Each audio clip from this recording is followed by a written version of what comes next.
Over these 5 weeks or so, this week 2, we're looking at some teaching based on some contemporary songs right now, some pretty popular songs right now, and those are pretty good words.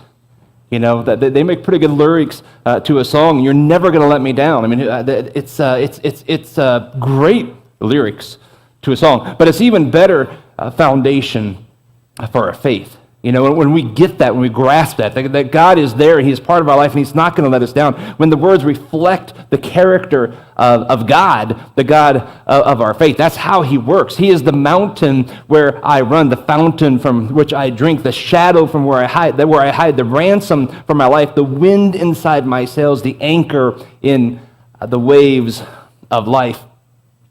King David, at a younger age, he'd been around a while now, but at a time in his age went through a really rough period. If you've read through the story of David, you know when King Saul was still king, he was the first king of Israel, and he was chasing after David, and David was literally, ducking swords and spears and running from the army and hiding in caves and in the mountains, and he was doing everything he could to escape Saul, because Saul wanted him dead. I mean, it wasn't like a cat and mouse little chase game. He wanted David dead, and David was really spending a lot of time pouring out to God, asking for help, seeking God for his refuge, going to the mountains to hide. And when it was all said and done, and Saul was now gone, and David was now king, he wrote a little song that he wrote, and he sent to the choir director, and he said, I want the choir to sing this song. And the choir sang the song, and no doubt people of God throughout the centuries sung this song, because it's found in the book of Psalms, chapter 18, and this is what he wrote. First 3 verses, he wrote quite a bit more, but this was I thought important. I love you, O Lord, my strength.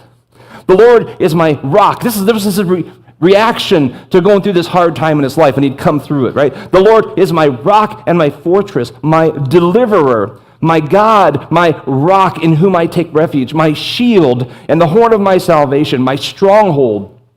I call upon the Lord who is worthy to be praised, and I am saved from my enemies. That was his reaction. That God, you did everything I asked. You were that rock for me. You were that salvation for me. You are my rock. Or as the contemporary songwriter we just sung said, the mountain when I run. You are who I take refuge in. You're the shadow where I hide. You're the horn of my salvation, David said, the ransom for my life, we just sung. He's my stronghold, the anchor in the waves and the storms of life. He is our anchor. You know, God has, through the years, been faithful over and over and over again for people, helping them through hard times. He's helped us, you, through hard times. You can all think of times in your life when you have struggled and gone through difficult times, and God brought you through those. And we see several examples in Scripture. In Mark chapter 9, there's a story of a father who has a son who is demon-possessed. And he's been possessed for a number of years. And it was obviously a struggle for the family. That the child is unable to speak because of this demon. The demon has always thrown him down to the ground. We'll read in a few seconds here about how he threw him into the fire and into the water in order to try to kill the boy. And that this is a demon possession thing going on. He was foaming at the mouth. He would seize up. His muscles would get tight. Matthew describes him as possibly having epilepsy. And whether this was a demon hiding within the symptoms of epilepsy, because the boy had it, or whether the demon was causing the symptoms, it's kind of irrelevant. The point was he had a demon, and the disciples were unable to cast this demon out. So the father brings this child to Jesus, and he asks Jesus for help. And as he's in front of Jesus, and the father is asking for help, the demon does his thing, and it throws the boy down, and he's rolling around, and he's foaming at the mouth, and Jesus looks at the father and says, well, how long has this been going on? It's in chapter 9, verse 21. How long has this been happening to him? And he said, the father answers, well, from childhood, and has often cast him into the fire and into water to destroy him. But if you can do anything, have compassion on us and help us. And Jesus responds and says to him, if you can, all things are possible to him who believes. And immediately the father, I love this answer, immediately the father of the child cried out and said, I believe, but look at what's that? Help me. help me with my unbelief. I believe, help my unbelief. And Jesus frees the boy from the demon, and he's well again, and the story goes on, and it's really, really good. This is what I think. And I think most of us probably spend a lot of time living in that space that the father and his child live in. I believe, help me with my unbelief. You ever said that? You ever prayed that? I believe, I really do. Help me with my unbelief. We're just kind of living our lives. We're doing our thing. We're not bothering anybody. We're not hurting anybody else. We're not messing around with anybody. And every once in a while, things pop up. Some pain comes in our lives. A hurt. Somebody hurts you. Somebody does something to you. Things happen that you don't want to have happen. And life gets a little out of control. And we're Jesus people, right? We believe you're here today. You came to church because you believe. There's some reason you're here, right? You believe.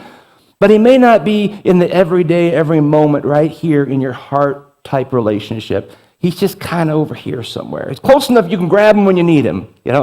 Oh man, things are rough. Grab Jesus. And I think a lot of times we'll spend a lot of our lives in that space where we're not really walking with Jesus. We're not like one with him. We're not in relationship with him. He's the king of most of our heart. Not all of our heart, but most of our heart. And it becomes trouble for us. It becomes difficult for us. So when those times of trouble come up, I wish he was here, but I got to be honest, I kind of pushed him aside, so I bring him back. And honestly, what I think, I don't know what the author of this song, King of My Heart, had in mind, but that's how I tend to sing it. It's through that filter, through that lens of the father of the demon-possessed boy there. For me, on one hand, it's a song of faith. Honestly, I believe, I declare he is the mountain where I can run. He is the fountain, right? He's the wind. He is the anchor. But it's also a song of longing. I believe you're the mountain, be my mountain. I believe it. You're king of my heart. Would you be the king of my heart? Help me. I believe, help me in my unbelief. Look at verse 1. Let the king of my heart be the mountain where I run, the fountain I drink from. Oh, he is my song. Let the king of my heart be the shadow where I hide, the ransom for my life. Oh, he is my song. Maybe it's just me keep putting too much emphasis on the word let. Let him be these things. I believe you are. Help me in my unbelief. When trouble comes, I want you to be the mountain I run to. When I'm trying to hide, I want you to be the shadow. I can run and hide in your shadow, and not a shadow of my own choosing. When life is happening, I want you to be the fountain I drink from, not the fountain of the world and life. I believe, help me in my unbelief. Verse 2, let the king of my heart be the wind inside my sails, the anchor in the waves. Let the king of my heart be the fire inside my veins. I want you to be my passion, God, right? My passion for living. Let it be you, not everything else. Okay. The echo of my days, oh, he is my song. I believe, help me in my unbelief. It's kind of a double-edged sword when I sing this song. It's a declaration of my faith, yes, and help. It's a longing. Please be these things. We're often saying, or you probably hear me say often, we'll take a step toward Jesus. What's your next step? Go towards Jesus. I think the words of this song are kind of a path for that. It is a prayer of saying, I'm taking a step toward you, Jesus. When you approach it that way, when you approach it as, I believe, help me in my unbelief, it's a verbal prayer that we're saying out loud. I want you, let the king of my heart be the wind inside my sails. Don't let me feel the wind. Don't let me find some other wind to push my sails. You be the wind that pushes my sails. Let you, king of my heart, be the anchor of my waves. No, I don't want to cling to anything else. I want to cling to you. I believe, help me with my unbelief. I think it's kind of a modern way of saying what David said thousands of years ago in Psalm 42, as the deer pants for flowing streams, so pants my soul for you. Oh God, my soul thirsts for God, for the living God. When shall I come and appear before God? But it's with that, my heart beats for you. Let it beat for you. Let me long for you. I long for you. Help me to long for you. May I have the passion that David had. God created us with this, inner desire, this inner hole where we will seek him. We will chase after him. We will spend our lives trying to fill that hole, that God-shaped hole with something. We will pursue him until we find satisfaction. In our human weakness, though, and we all do this, every one of us, we will chase after all kinds of things that are not God to try to fill that hole. We've all done it. I know we have, right? And we'll try to satisfy that relationship that really is a God relationship, and it never brings the satisfaction we're longing for. I tend to fill that void with food. That's my thing. Food makes me happy. It just does. So I'll go after food. Some people choose alcohol. Some people go to drugs. Some people will look for pornography or relationships, multiple relationships. People run to video games. There's all kinds. We can run to all kinds of things. So the thing isn't really the point. The point is God has shaped us to run after him and pursue him, and we put a cheap imitation. We go after that instead. We try to let that be the wind in our sails rather than him. And we do it. We do it. I do it. None of these ever genuinely satisfy the longing for God because they're just simply not God. See, when I'm stressed, I want to get something to eat. Man, I'm having a rough day. That Dairy Queen, I'm going to drive right by it 4 times. They got a drive-through, I'd be so much happy for that. I'm feeling down. I know it'll bring me up. Instantly. I'm feeling great. I'm celebrating. Well, let's go. Now we have a reason to break all the rules and eat all the bad stuff, right? I'm not even talking like I'm hungry, I should eat. Obviously, that happens. We all get hungry. It's a physical need. We have to eat, right? I'm saying I'm stressed, so I should eat. That's called running to fill a void with something that isn't God. That's my thing. I was just kind of curious, so I looked up in my calendar. It was 10 years ago that I went to the doctor, and the doctor said, "Yeah, you're overweight. Hey, fat boy, lose some weight." They said it in a more tasteful way, but that's what I heard. And they talked about things like death and terrible things happening, and I thought, oh, wow, I'd never heard that before. You know it, but I should get serious about this. So 10 years ago, I got really serious, and I've never tried to lose weight. I never thought of myself as running to food. I just, just do stuff naturally, right? So it was 10 years ago. I jumped on a program, and I had, counselors, and we weighed ourselves 3 times a week, and I made a conscious choice in my life. I'm going to control this, and I'm not going to run to food for happiness or sadness or, all the different things in my life. And I lost 70 pounds in that process, and it was a journey. It was exciting, and you'd go 3 times a week. I would go into this place, and they'd weigh me, and they'd, chart everything down. And, oh, you lost 2 pounds. I'd be like, yeah, and the whole day I'm driving around thinking, oh, I lost 2 pounds this week. And it was just a great celebration. And I looked forward every week to going out. Sometimes I might gain a pound, but obviously, as the weeks went on, to put it all together, I lost 70 pounds over the thing. I was feeling great. It was wonderful. I thought, man, I'm never gonna go back to my old ways. I won't. I just won't. But I did. I ended the program, and then life started happening, stuff happening. That's when my mom died, and I went through all that whole thing. It was a few months later, Danielle, our oldest daughter, went off to college to Kentucky, and then it hit me. It's like, wow, one of my highest honors in life is to be a dad. That's one of my highest, I love being a dad. Always loved being a dad. Your whole life, I'm going to be a dad someday. And then I was a dad. Then I thought, it's almost over. And it just hit me with a ton of bricks, and processing with, I still had, a younger child, but it still was like, oh no, this is the beginning of the end. It's all over. And then a very good friend of mine passed away who was on staff here at the church, a great friend of mine. And all these things were happening one after another, And suddenly, it's like it all piled up, and I forgot to run to God. I did. God help me, be my refuge. It's been 10 minutes. I'm getting ice cream.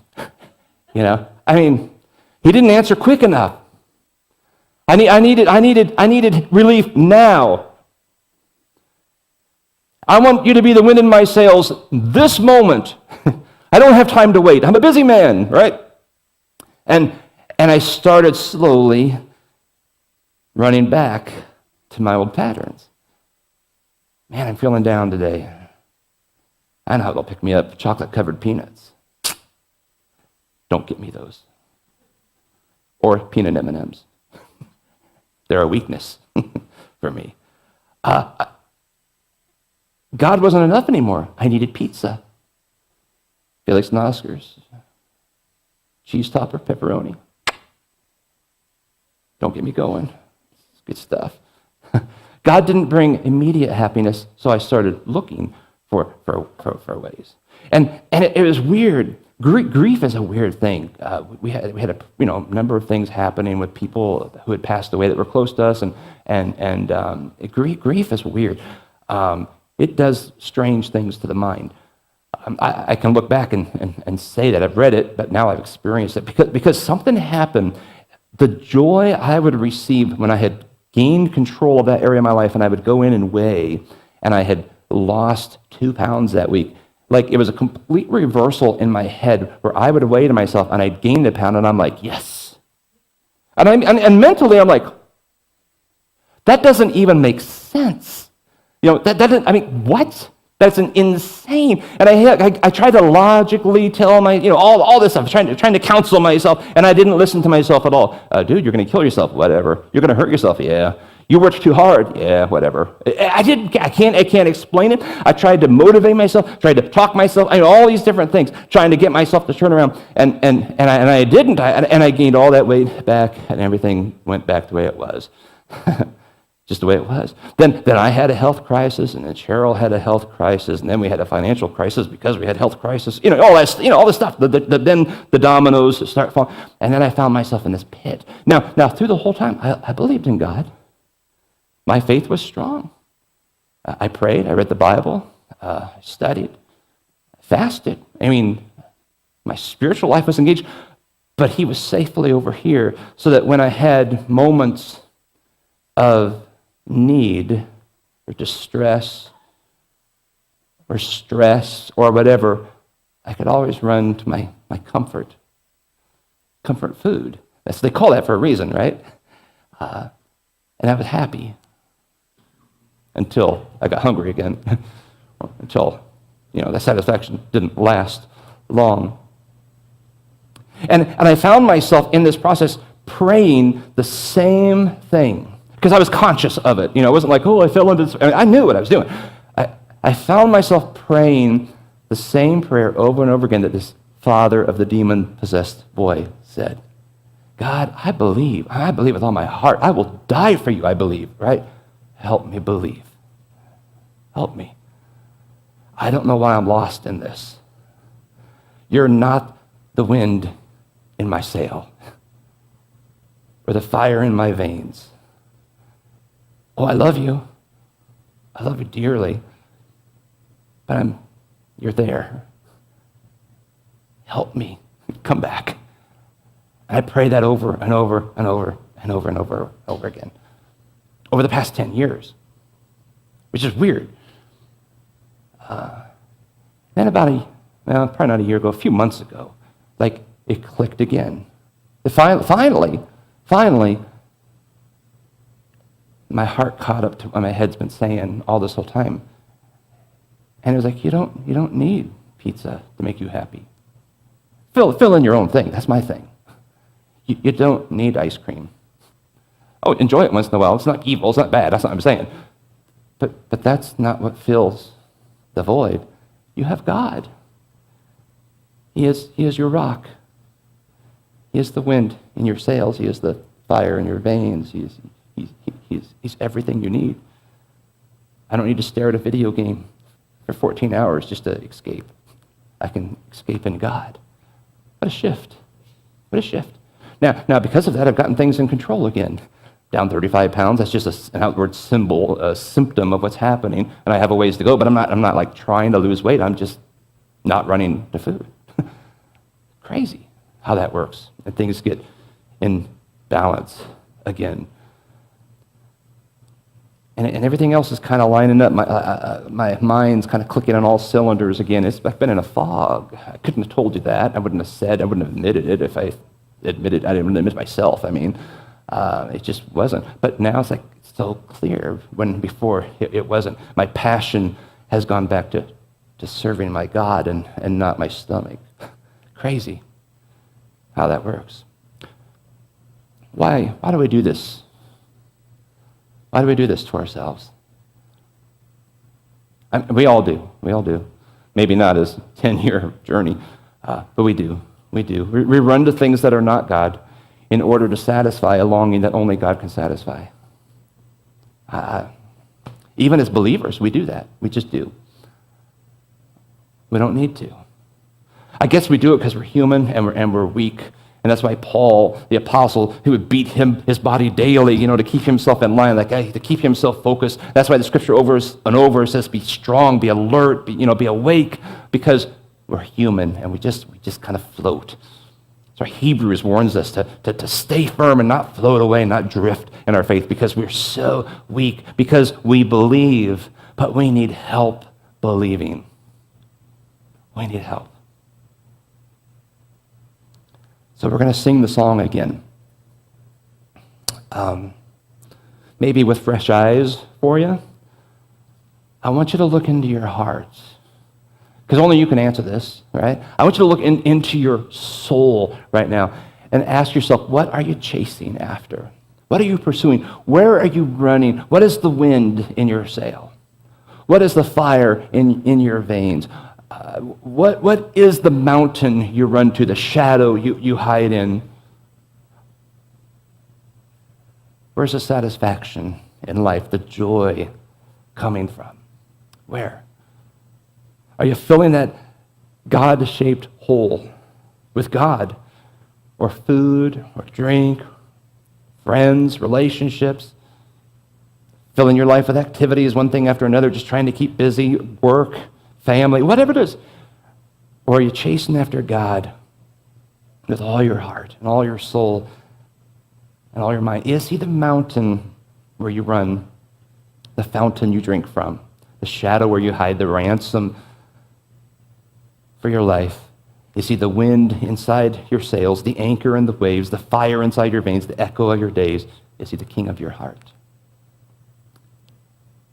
If he is, sing this song with gusto. I want the neighbors to hear you singing this. Sing this out. But if you're struggling, you believe, but you need help believing, like most of us probably, then maybe this isn't a declaration, or maybe it is the both. It's the declaration and the request, and the longing. It's a request.